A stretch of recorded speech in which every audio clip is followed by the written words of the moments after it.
What's good, YouTube? It's me, the Artisan MC, fresh out of the movie, here to give you my reaction to Avatar 2, Way of Water. Please like, share, and subscribe to the channel. It's greatly appreciated. I'm trying to warm up because apparently, excuse me, it's 39 degrees outside, which makes it cold,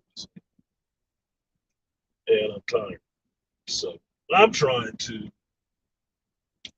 get this car warmed up for myself.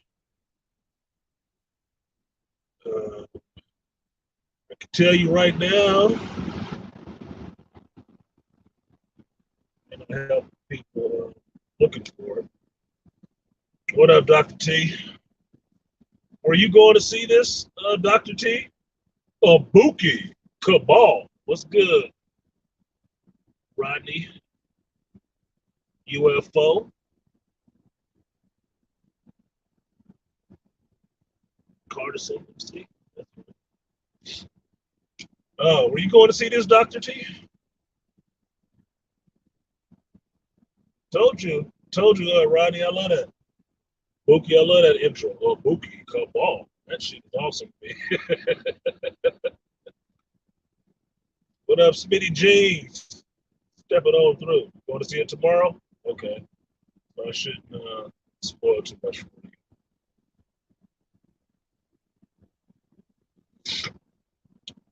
So let me get a sign in the chat. How many of you guys were actually going to go see it? Put a one in the chat if you were actually going to go see this.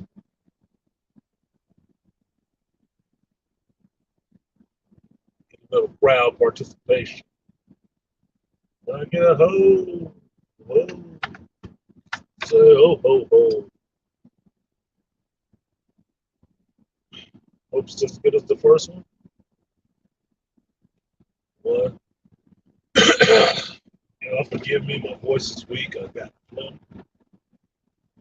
I'm trying to get over this. It's cold, and it's cold outside. I'm gonna get in motion because it's 11 o'clock. I'm still out in the fair of the field, and I'm not on call, so I want to go home, shower, lay in my bed. All right, so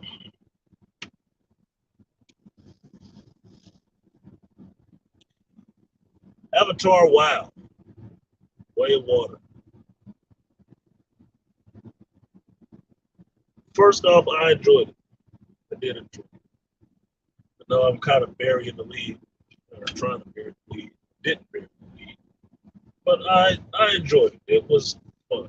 There were some irritating parts to me, but it's just in the sense of fucking kids, dude. Sometimes you gotta kick the shit out of them. Sometimes you also gotta understand how to back off your kids, and let them be kids who they are. Um,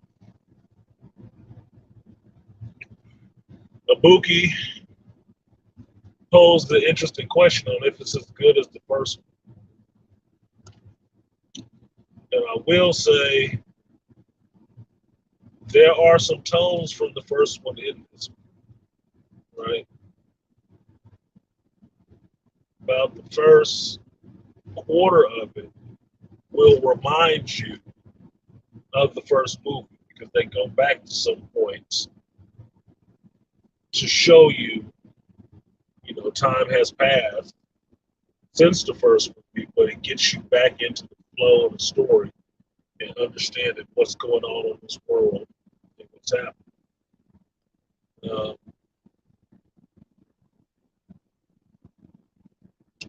I did enjoy that. There were cameos. People came back, which I thought was very respectful and a nice nod to the first movie. I did not get to watch the first movie again before I went to see it.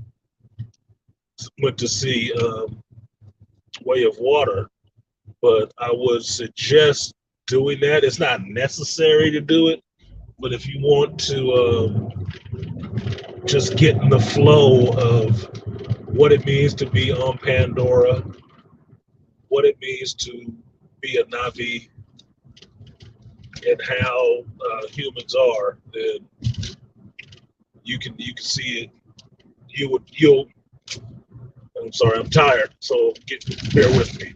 It'll give you a little bit more of a seasoning to get you refresh your memory and get you back on the track of understanding what's going on in this world of Pandora and Avatar.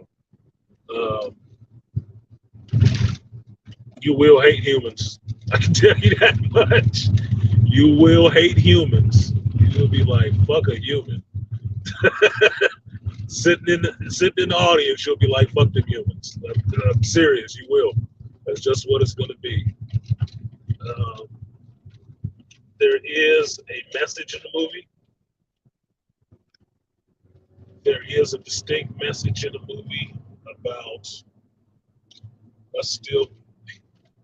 us as, okay, put it this way. The Na'vi are metaphorical in a part of the movie for us as human beings right now. And so the message is that we are still all connected, right? We're still all connected. We are connected to nature, and the things we do affect that balance, right?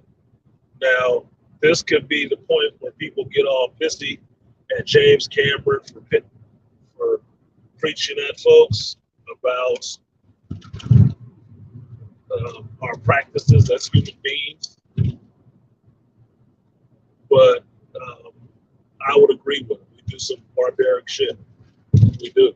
In the quest for fucking nothing. I mean, really, just nothing at times. Little bit of nothing, fucking off everything. Right? So, I'm trying not, because some of you want to see it tomorrow, I'm trying not to do a review, even though I think I should. But I'll say this. Short synopsis of the story is you're back on Pandora. It is a number of years, possibly decades later. And you've gotten to see what happened after the first movie with Jake and Nahiri. That they obviously were on the planet. They found a new home and they started having children and raised a family. What up, Ray? Which is cool. Get to see a couple of other things involved in their family as well.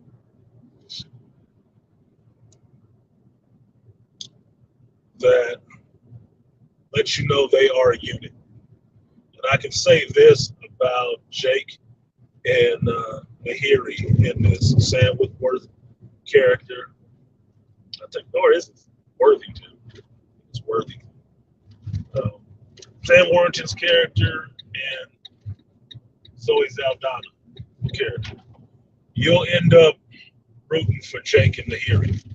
I can tell you that much. You'll root for them because, goddamn, I'm sorry. At a point in this movie, I was like, I really do need a down ass chick like that. And Harry was out there murking fools for Jake. About Jake and their family, she was laying motherfuckers down, and they was both out there together, just getting it in. And I love seeing that. I love seeing a couple fighting together, equally fighting together, and holding it down for the family. That shit was, I wouldn't say awe-inspiring, but it was nice to see. I felt myself being a little bit jealous. I really did. I really like the way they was backing each other and holding down. Excuse me. I do think Jake went a little, he bitched up a little bit in this one because I can understand why he was doing it and his reasoning of trying to protect his family. But protecting your family is not burying your head in the sand. You're trying to just run. I know it's a lot to lose, but different strokes for different folks. I understand why he was doing it. That's why I don't give him too hard of a look. But at the same time, motherfucker, you were human. You know what these humans are about. You know what they are. You running away is not gonna solve this fucking problem. Motherfucker's still gonna be coming. Why they over fixated on you is debatable. But they were gonna be coming regardless. So turning and walking away was not gonna be the deal. I love seeing the world. I love seeing the world. Now I'll tell you guys, I sprung for the whole enchilada on this one because I said I would. So I went to see the movie in IMAX 3D. Straight up. Paid my $22.75 to go see it, full view awesomeness, right? Just like I saw the original movie. And I wasn't disappointed in that. That shit looked awesome. It did look awesome. But not as awesome as seeing it the first time because it's only because I'm familiar with the world. I am familiar with the world because I saw the first movie. So while it is interesting to see the translucent and bioluminescent creatures of all different forms of life, which is animated beautifully, I'm still sitting here trying to figure out how the fuck they CG'd this shit. They actually have real fish with blue dots and shit like that on them swimming around in the tank. I really got to know. I need some behind the scenes shit to see how they actually filmed this, because that's something I'm very curious about. But it looked beautiful. There are a lot of beautiful shots in this that you can take for granted if you've been in this world before, right? If you've seen the first Avatar, you get it. This is like the first Avatar. It's still on the same planet, still dealing with the same people, just in a different place. A little bit more colorful, but it's still, flora, fauna, and creatures and stuff like that. But these are the ones who live in the water.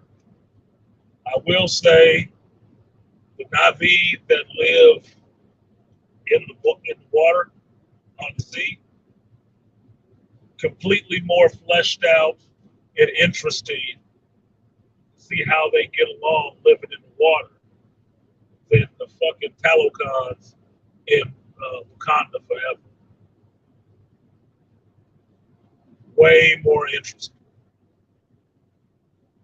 At least these not being up forgetting their name, the name of their tribe at the moment. I found myself wanting to see more of what was going on with them, because you got to see how they live for a more prolonged period of time. It wasn't some shit that was just thrown in there for the sake of it. You actually got to understand how their culture of living on the water and living from the sea varied from the Na'vi that lived in the forest and how they lived and maintained. Some of it was similar, which is actually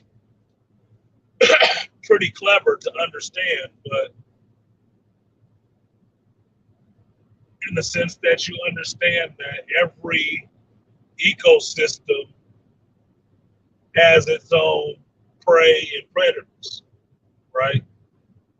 And being from the forest and knowing the prey and predator of the forest, and then being thrown into the water, you got to readjust. You're not even suited for this completely. So you have to learn. Somebody's going to have to teach you. And now there's a new learning curve because now it's a challenge. It's not going to be the same fight as it was before because you have a different set of skills you need to adopt to do that. And I like that sense is in the movie, that message is in the movie that you must learn and adapt. You must learn and adapt to your environment. You have to. I like the fact that the family was together, the father was there, the mother wasn't talking crazy to the father or nothing like that. When he had her, chilling the fuck out, she chilled out. So there was actually some strong masculine performances in this from the lead male characters, and the women who supported them listened to them. They gave them counsel, but they weren't ruling over them. They totally disrespected them. That shit wasn't happening. So I can appreciate that.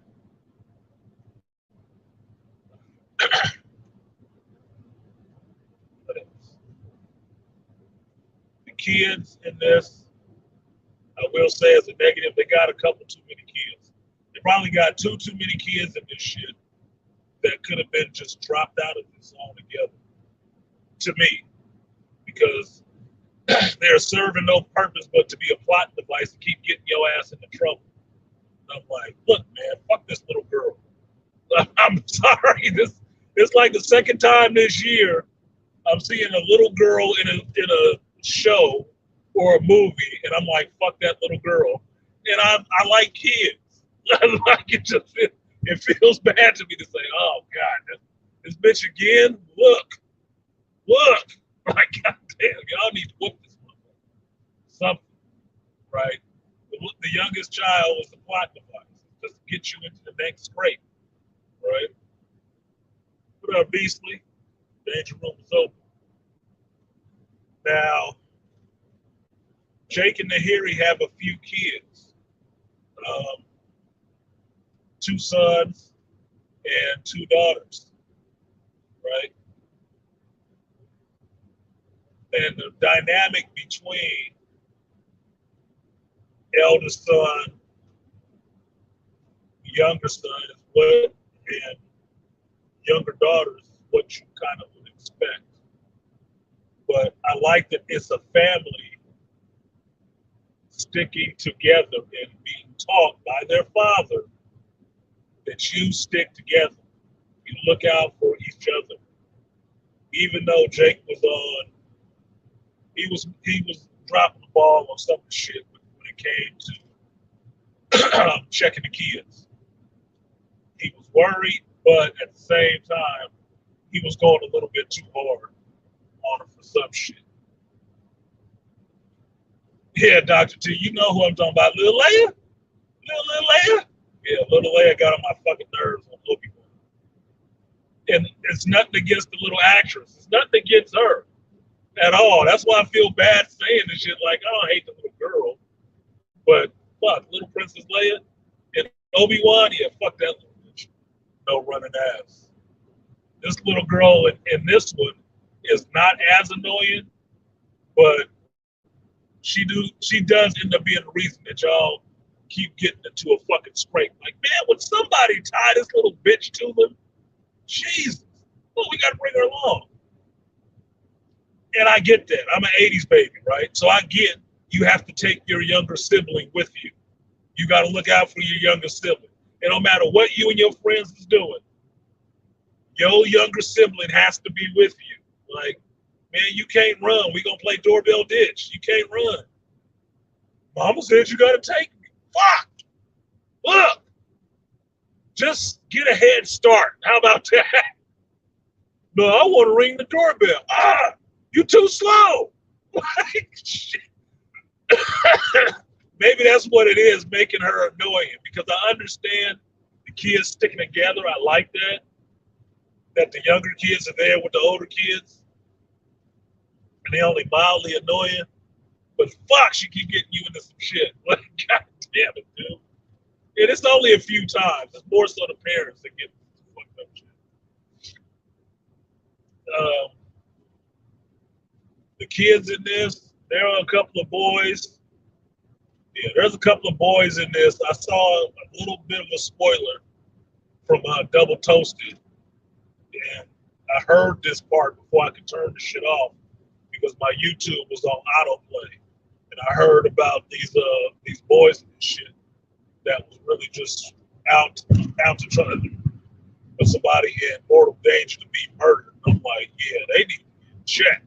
Them motherfuckers need to get checked. We didn't even see their asses here. That was not cool what they did. That was hella not cool too. They set that motherfucker up to get killed for real. Like, that's not a prank.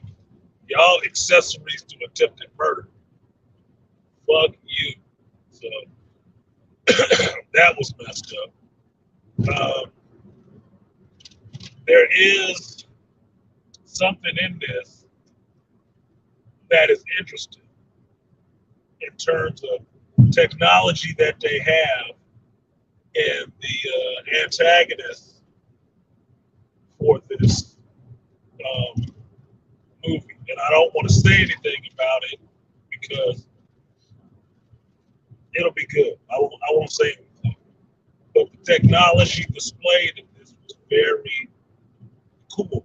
It was very cool. Ones that are jumping out to me right now, which won't be a spoiler, is to say the little crab submersibles that, excuse me, was reminding me of a damn Tachkoma from Ghost in the Shell. These little crab submersible submarines showed up, and I'm like, dude, those look like Tachkomas. Like, I was really having an anime feel. I'm like, those kind of cool. But it looks like they might have been real. I don't freaking know. I really need to know how they filmed this damn movie. I really do. Because those look real as shit. And if they're real, I want to know who made them. Because I might want to try one out. But some of the other tech was very cool. It's stuff that you've seen before in the first movie. But since so much time has passed on Pandora, when they sent the Earthlings away and then they came back, the tech is better. Some of it is sleeker, some of it is quicker. So there is it's tech that you can recall from the first movie, but you can see it's been upgraded. It's been upgraded a lot.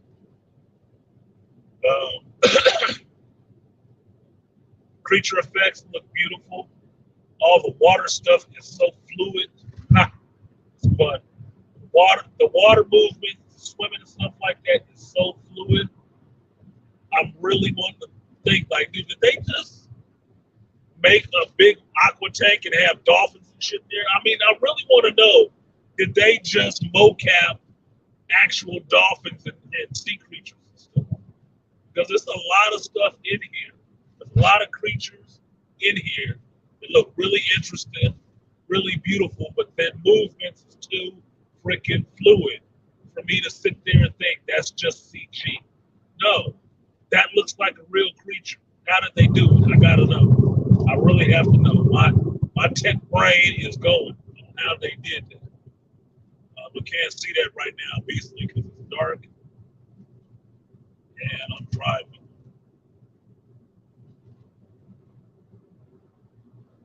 Let me see.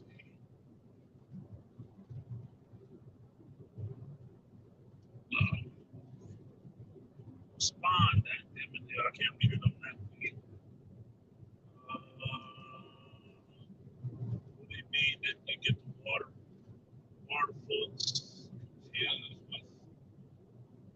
So no, here's the funny thing about that. This will be a spoiler.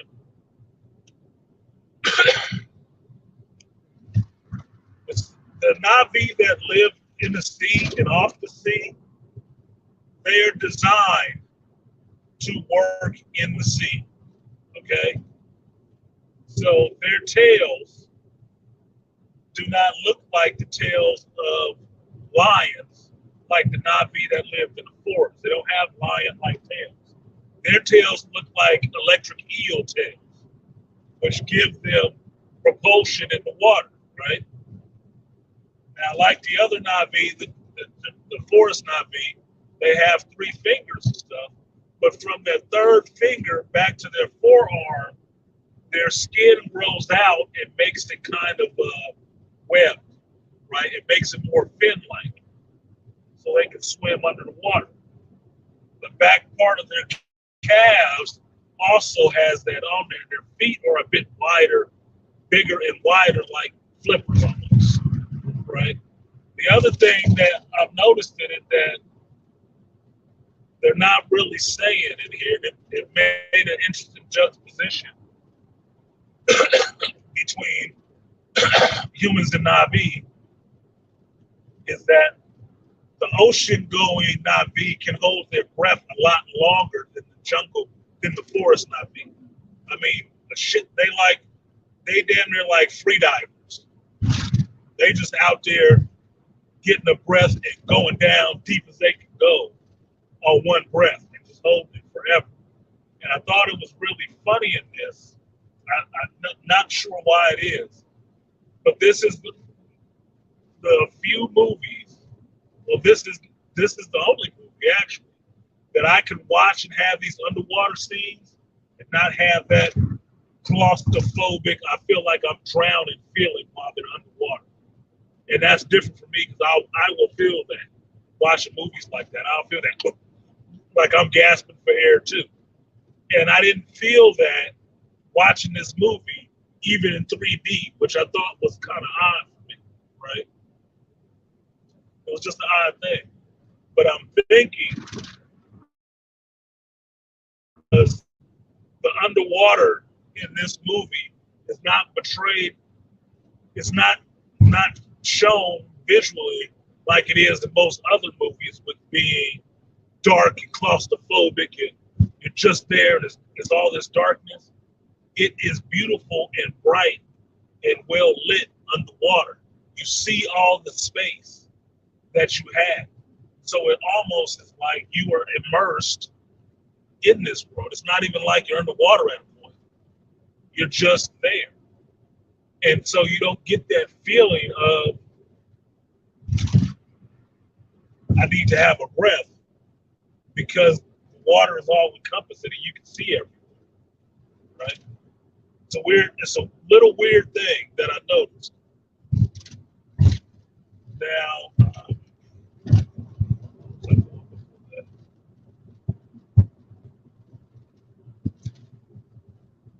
the seagoing Navi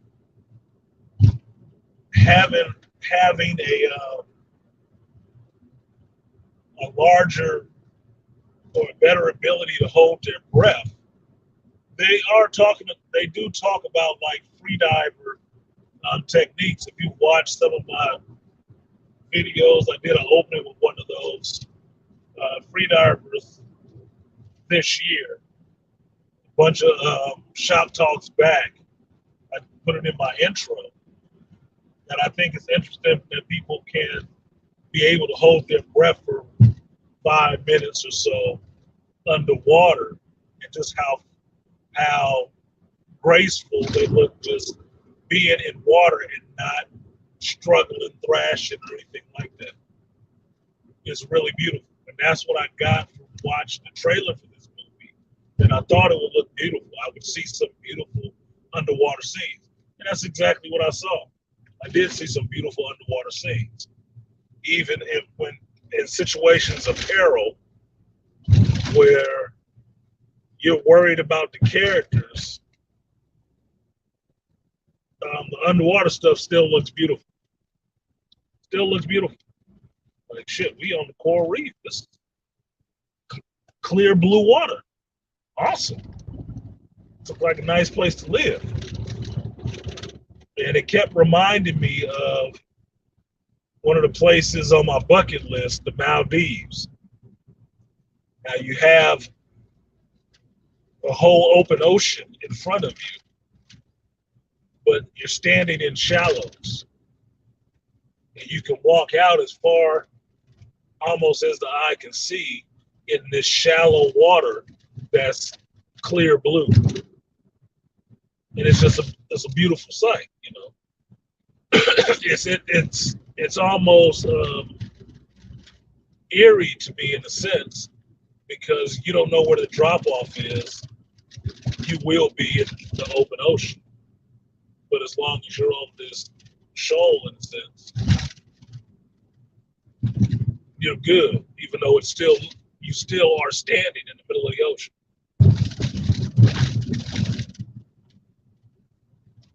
So I thought that was it. I thought that was a little bit more interesting as well. Can I tell you guys story-wise? Story-wise, it followed it.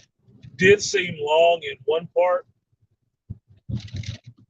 but story-wise, there were a lot of themes that James Cameron was throwing in there that he wanted to hit on. How human beings destroy the environment, how human beings do some barbaric shit in the oceans with, or have done in a sense.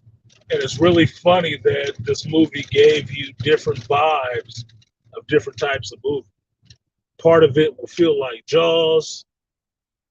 Part of it will feel like the Poseidon Adventure. Some part of it will feel like Waterworld. You know, some of it will feel like the first movie. You know, it'll still have those themes and those looks in it. You'll see it there yourself. I mean, it's crazy, but at the same time, it's the similar story. It's a similar story, just with the added effect that this time, in the first movie, when they decided they were going to go after Home Tree and destroy Home Tree and get those Na'vi out of there so they can get the unobtainium underneath. Excuse me. It's like that feeling, but they stretched it out a bit more in the movie. So you get it in the beginning for a bit, and then you get it at the end too. But it's still the same story. You know? We want what we want, we come to get that shit. And you're the reason why we can't get it, fuck you. And all these creatures that look like you, we gonna wipe all of you out to get that shit. So that was redundant, but it is an action movie.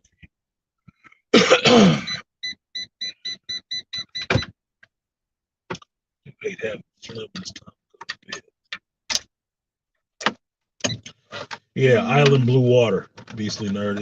It looked beautiful. Like the way the Seagoing Na'vi had their village set up, where it's right there, just right above the water, right?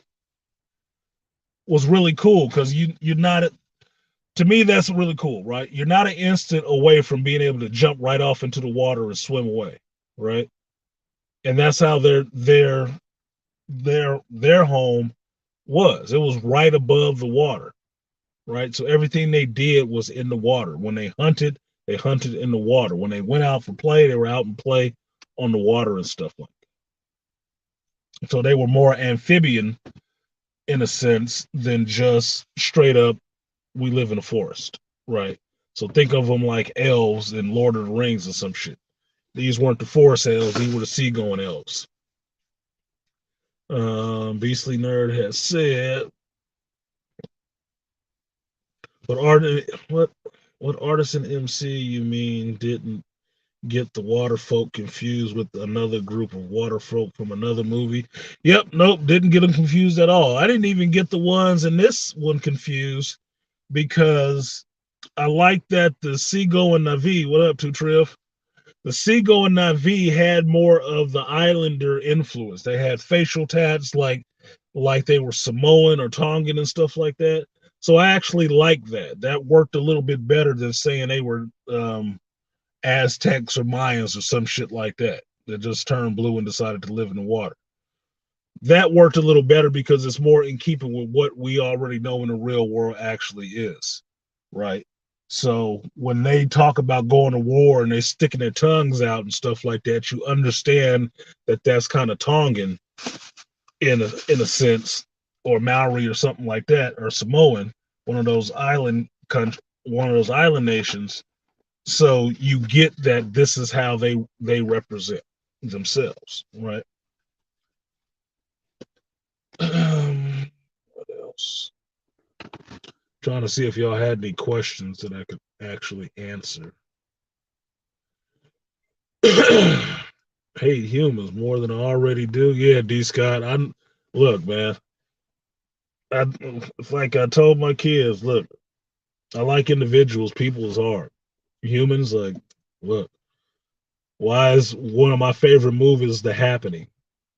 Because the plants rose up and they decided to kill the humans. the plants, the plants and the trees had a conversation like, I'm really not liking these motherfuckers anymore. You put off these spores, and I'll kill a bunch of them. And that's what they were doing. Yeah, Rayhama, the movie is out now. I went and saw it today because I had time. So I went ahead and went to see it today. And it was good. I got to have a beer, have a steak, and go into the movie with a cup of coffee because I was tired and enjoy the movie. Um, it did feel a little long in one part, but it was in service of the story a little bit. But I didn't realize how late it was when I got out of there. It was like, damn, I went in and movie was at what 7:25 or so. So maybe it got started at 7:45, 8 o'clock. It wasn't out of there till like damn near 11. Like Jesus, that was how long was it? I haven't even did the math on how long that makes it. Um, what didn't I like about it? There's a couple of things that they slid in there that I didn't like. Like you get introduced to the person who's commanding this return trip to Pandora, and it's a woman, and she's General Hux and Fucks, whatever the fuck her name is, right? So she's basically playing the role that Stephen Lang played in the first movie. Now she's only in there for a short amount of time, and then she's gone. But because I believe James Cameron wants to make this a trilogy, you will see her ass again. You will see her again. Um, what else?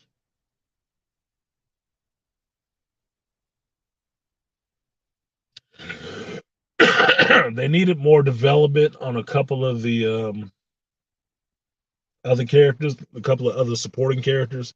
They needed more development on them. And I don't think it happened because there's a point where Jake keeps getting on his one son, his second son. He just keeps riding him and doing and saying some really stupid shit. It's like, dude, just listen to this motherfucker for half a second. Like, what's the point of sticking together if you're not even gonna listen to what he has to say?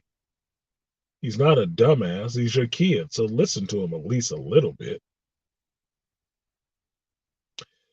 Uh, so it will make its $2 billion.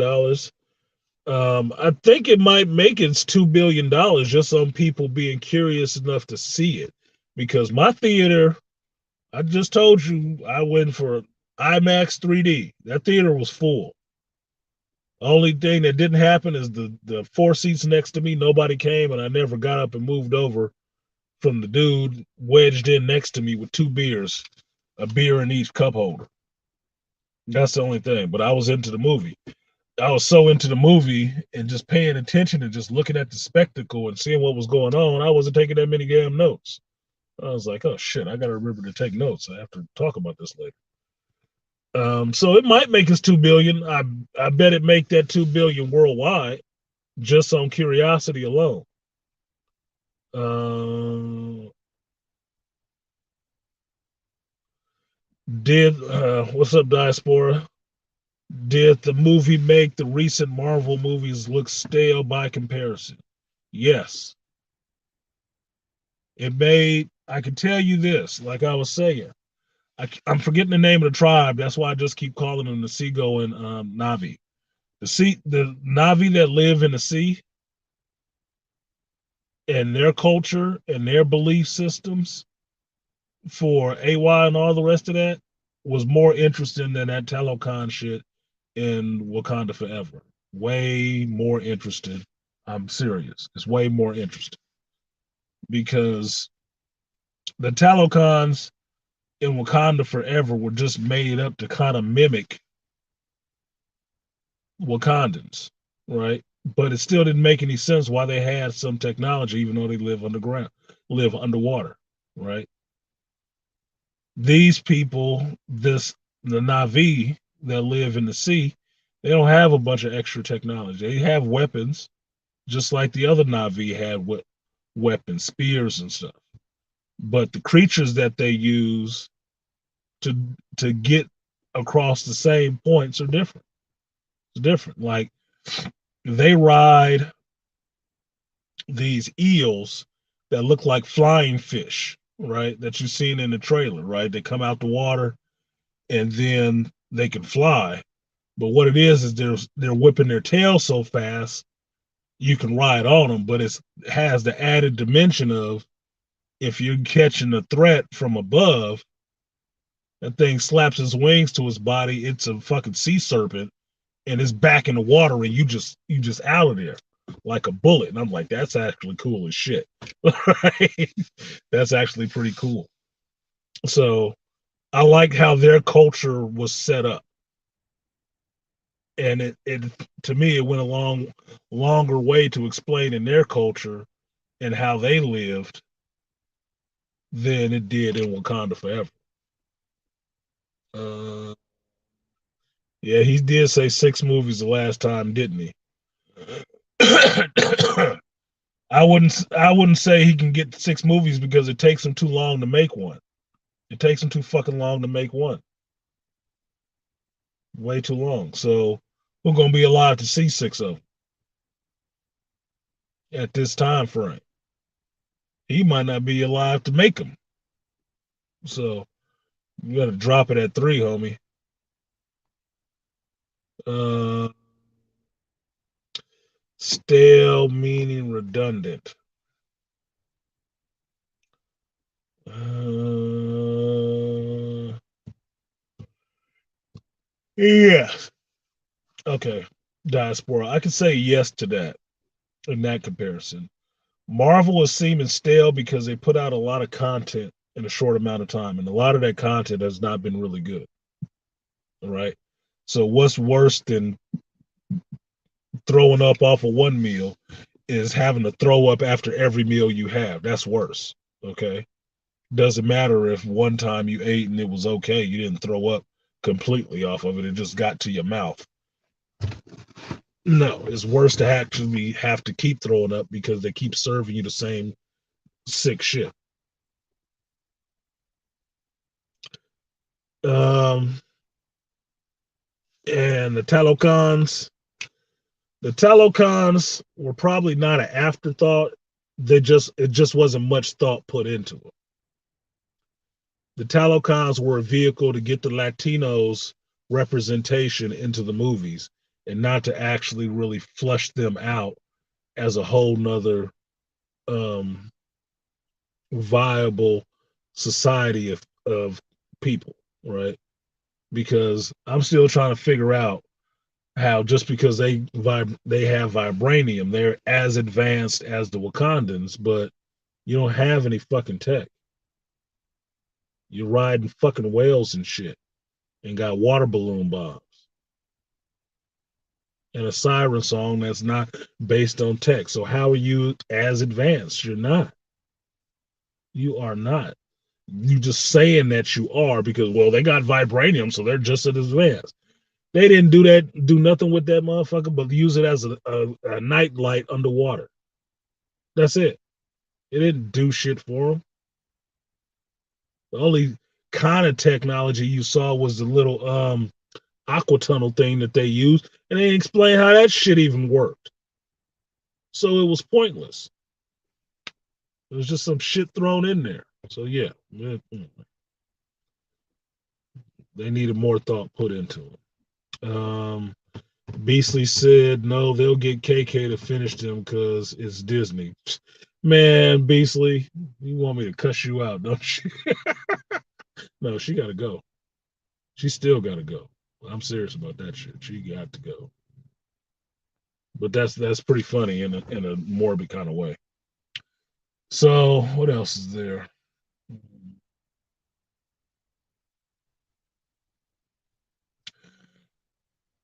There's something in it that you'll miss if you're not paying attention. Is that you have to remember that Jake at the end of the first movie got put into his avatar body through Awa. His consciousness got downloaded into his grown avatar body, the body that was grown for his brother, but he could sync with because he and his brother were twins, right? So his body is different.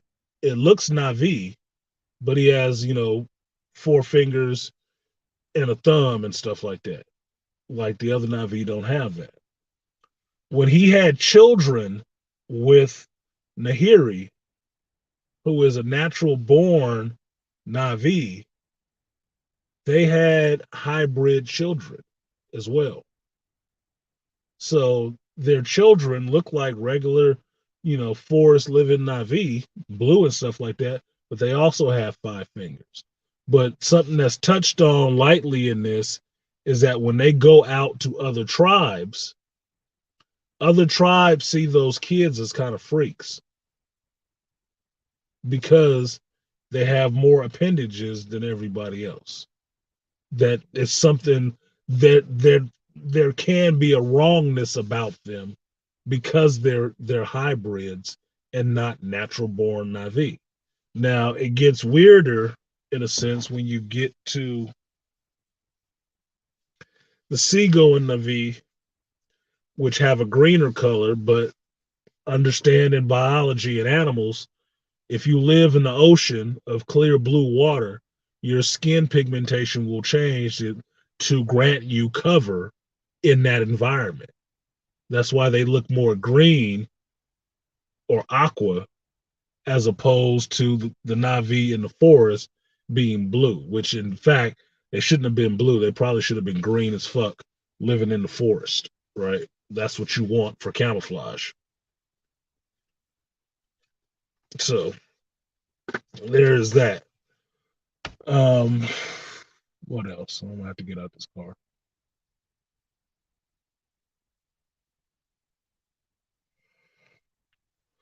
That story, special effects. Yeah, I think that's it right now because I'm tired. I'm not thinking of everything. And yeah, Ibuki water bombs. They were I call them water balloons because I thought they were fucking.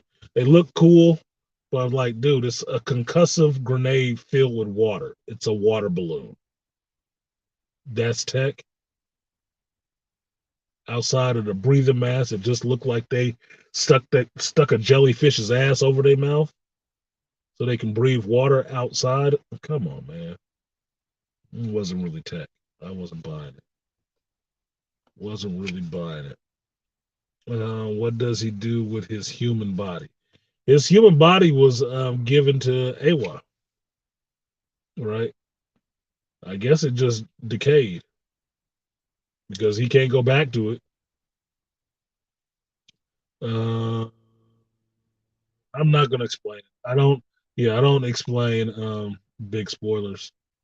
What up, pragmatic P Dubs in the house? I'm going to see the film Saturday during the day to beat the crowd. Yeah, you might want to. Yeah, you could probably beat the crowd on Saturday morning. Yeah, I mean, I don't think anybody's really going to be shitting on it. I mean, it's not an overly complex story. If that's what you were looking for, you wouldn't have been watching a fucking Avatar movie. You'd have been watching a Christopher Nolan movie, which there is a trailer for before this movie for the Oppenheimer movie, and that one looks like it's going to be tense as shit. So I definitely want to see that. That's what I'll be looking at, a more complex story than what's happening this. This one is made for families. There is not anything in here that would push away a family from going to the theater and having a good time in the theater watching it.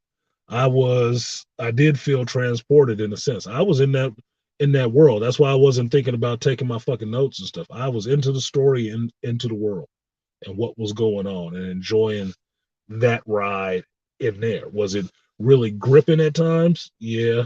Was there some scenes that made me jump? Yes, there were some scenes that made me jump because some things happened where I was like, oh, what the fuck is like, oh shit, fucking got me, you startled me, right? And there were moments when you would laugh, you know, in the third act. There were some moments where you would actually laugh. All well and good. But some of it in the second act, there was some redundant shit that happened, which is why I was saying I was mad at some of these kids. It's like, motherfucker, look, get the fuck away. Get away. That's your whole fucking job. Get away, get to safety. Fucking hell. The motherfuckers got caught twice. Um, was it difficult to sit through 3 hours of it? I didn't even know it was 3 hours. Pragmatic. I didn't know it was 3 hours. I just know my show was at 7:25. When the movie was over, it was like 10:40. I'm like, that wasn't 2 hours. That was a bit long. So I'm not one of the people who complains about 3 hour movies anymore, just because there's been so many of them. I'm like, I don't even see why people complain about that shit now.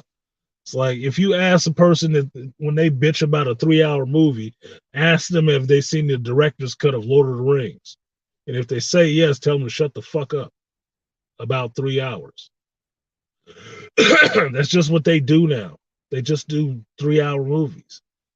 Does all of them warrant 3 hours? No, all of them don't.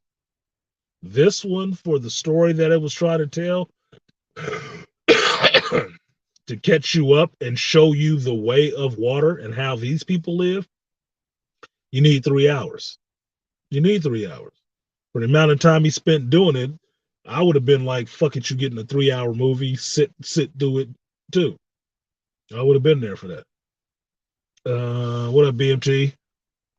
Did you have fun watching the Fish Indians? Shut up, dude. I did like the Seagull and Navi. I did. I did like them. That was like a really cool addition to um, the adage because you kind of saw them in the first movie when Jake was going around gathering all the tribes together.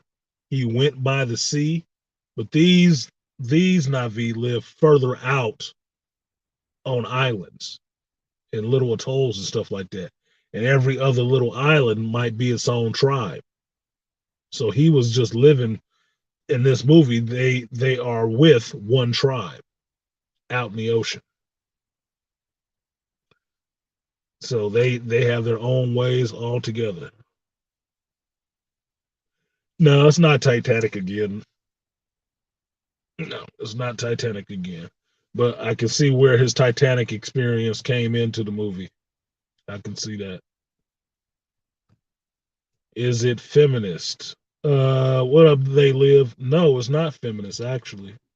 There is a lot of female characters in it that seem to be important, but it's not feminist. I didn't get a feminist vibe off of it except for the one character I just told you guys about, which is the general who comes with the Earth forces back to Pandora. She's the only thing that seemed feminist in it, and her ass wasn't in it long, and you didn't see her the rest of the fucking movie. So it doesn't matter. But if there's a third movie, she'll show up. She'll probably show up again. But for this one, no. Women were there, but they were not ruling over men. They did know a lot. They were in some positions of teaching, but they were supportive of the men in the movie and not trying to find men to be subordinate in the movie, if that's the right way to put it. Pragmatic said James Cameron does a good job of making his movies feel slow. I think most of his movies push 3 hours. Titanic, Abyss didn't have slow moments. No, and that's a good example to use pragmatic with Abyss, and that just puts another layer on why this movie looks the way it did because James Cameron did the Abyss, and the Abyss was dark, but he was filming in a tank, wasn't he? He was filming it in big oil tanks. So that's why it looked all dark. And the contrast for this is that everything is very bright, even underwater, even down deep. It's very bright. It's like they're swimming in bath water the whole time. It's clear blue and easy to see. And I appreciate that. And that made it look more open. It looked bigger. It makes everything look bigger because it's not all dark and you just focused on one person in the scene because everything is blacked out in the background because they don't want you to see we in Texas filming in an oil tank.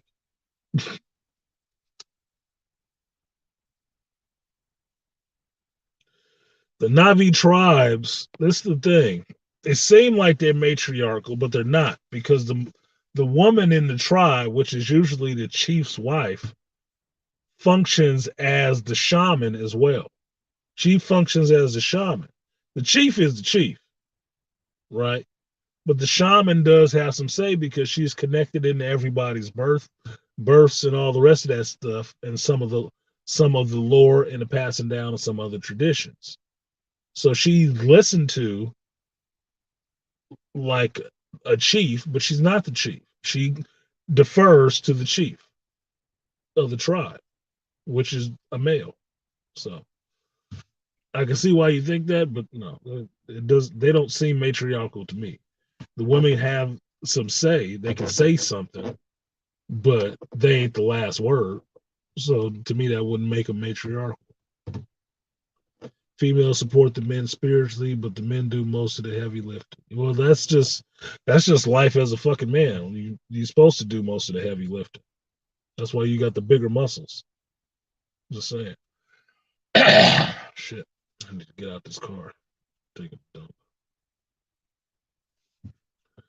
But I enjoyed it. I did enjoy the movie. It wasn't um I got up and I was all excited for the next one situation where it's like, yeah, I can't wait till this next one come out. That's not the feeling I left on, but there were claps and I did clap when the movie ended because I thought it was a good movie.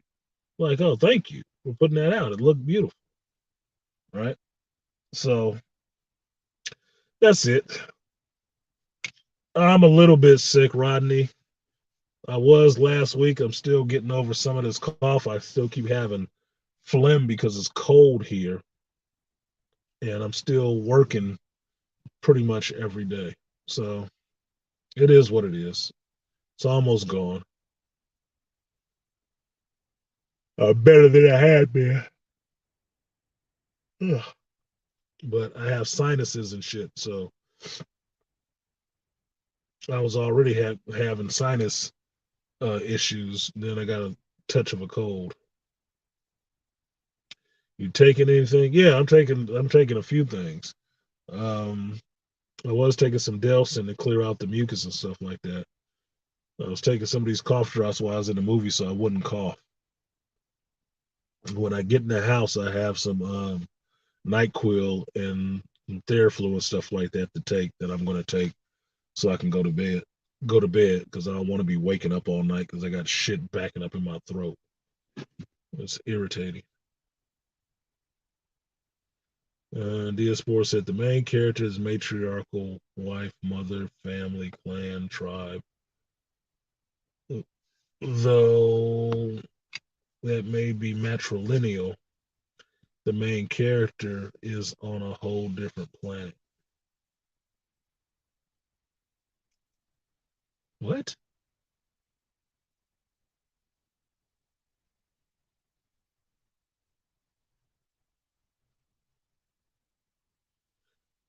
The main character is Jake Sully. He's not matriarchal because he is the Turak Makto, right?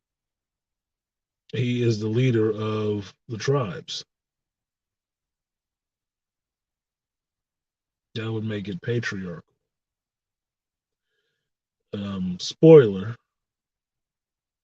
he steps down as Turak Makto to leave with his family, to protect his family and not put the tribes in danger when the people from Earth come back and come looking for his ass. So I'm not seeing the matriarchal part there, but if you've seen the movie, we can debate that later on. Yeah, I'll take. I don't have a temperature or anything right now, Rodney. I don't have any. I just got a little bit of phlegm from my nose dropping into my fucking throat.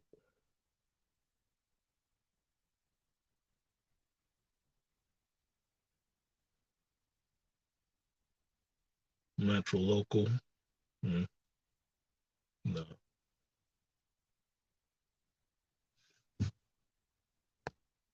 You have to forgive me. It's dark. I'm getting older, and my eyes don't focus well at looking at a screen in the night. I don't have my old man's readers on.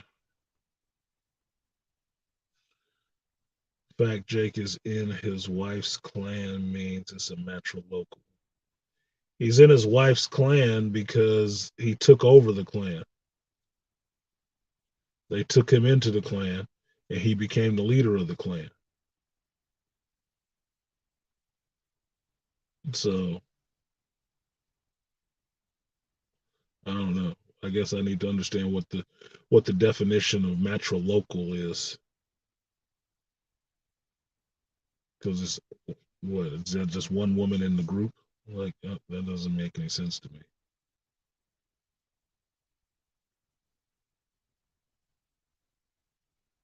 Because matriarchal would mean um, ran by women, which is not, and matrilocal would mean by how the word is constructed that a woman is around, is centered around a woman. It's not. Not. I wouldn't think so, but whatever. We can debate that shit another time. I'm not getting into it tonight. Yeah, I appreciate that, Abuki. I will. I will. I take my medicine. I take my medicine and stuff like that, just so I can try to knock this shit out. It's just hard when you having late nights back to back and constantly out in cold weather. Makes it tough. But I do like my sultry deep voice. I do like that. Yeah, yeah. Trying to get to that BGS status. I have to do it through a cold though. But that's it. It's 12:12. I'm gonna go ahead and get out of here, get my ass in the house and get some sleep before I have to get back up and get back on the road and get back to work because we have our holiday party tomorrow. So I got a lot of work to do before we get to bowl and drink pizza and bullshit and leave early. So I guess I'll be getting my sleep tomorrow night.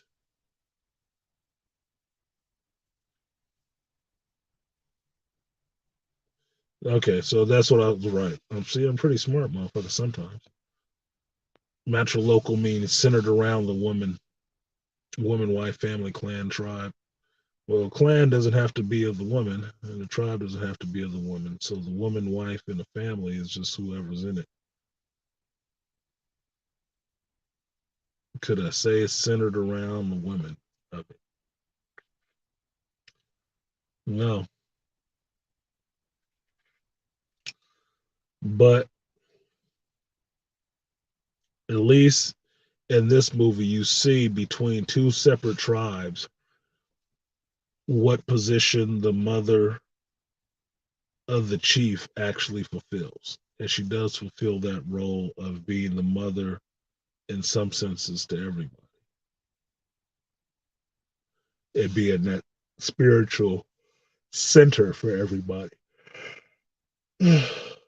But I don't think it's all centered around her. It doesn't function like it's all centered around her. She just the chief's wife. That's it. With these responsibilities that she does for the tribe. It's not like they all there because of her. But that's it. I'm gonna go ahead and get out of here. I do recommend you guys go see it. If it makes $2 billion, awesome, cool. Maybe it'll speed his ass up to make another one. But because he spent so much money on this, that's why everybody is watching the numbers about um, how the box office is going to look for them. So I'm not worried about that. I thought it was a decent enough movie, and because it's nothing offensive to masculinity and families, you should be able to get your $1 billion easy because everybody can go see the movie and at least watch it for the spectacle that it is and be like me wondering how the fuck did they do that. I really need to know how they do that. They had whole dive training and stuff. What was in the tank? Where was the divers needed? Like, this is just an interesting thing. Just an interesting thing. So that's it. I'm getting my ass in the house, taking some more medicine. Shout out to Rodney and laying it the fuck down and going to sleep thinking of Arya's lips. Just kidding. Just kidding. What's up, Arya? Uh, Ray Hama says, stay up on your fluids, bro. Gatorade, ginger ale, hot green tea. Um, y'all can think it's funny or not, but I have try to have a cup of tea, hot tea every night before I go to bed. I do. It clears it clears everything out. It relaxes me and it will put me to sleep good and hard. Some warm tea, some warm herbal tea with honey in it. Because honey is good for like a sleep inducer, I believe. It's a natural sleep inducer. So I have some honey in hot tea, I'm out. Lemon tea with honey, I'll be out quick. And according to my Amazon Halo, had me falling asleep in 8 minutes the other night. So that's good for me. It didn't take, 2 hours in video games to fall asleep. So appreciate that support though, Ray. I will try to stay up on my fluids. The only one I'm missing is enough fucking water. Enough water. So anyway, like, share, subscribe, support the stream if you guys feel so inclined. $ Artisan MC on Cash App and Artisan MC on PayPal. I enjoyed the movie. I did. And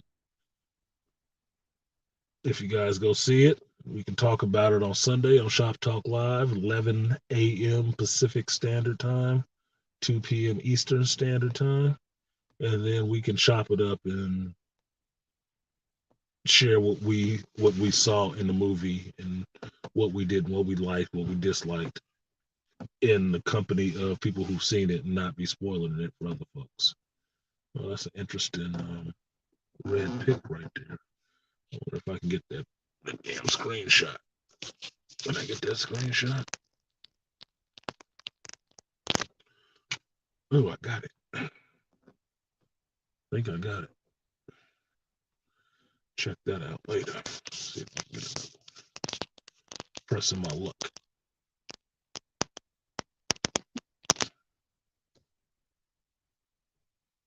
Get it?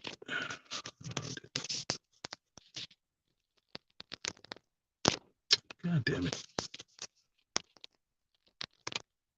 Ugh.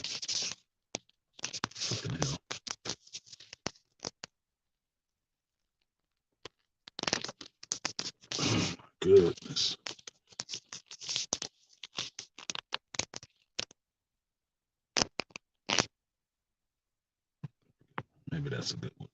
All right, y'all. I'm gonna get out of here. Peace. Till next time.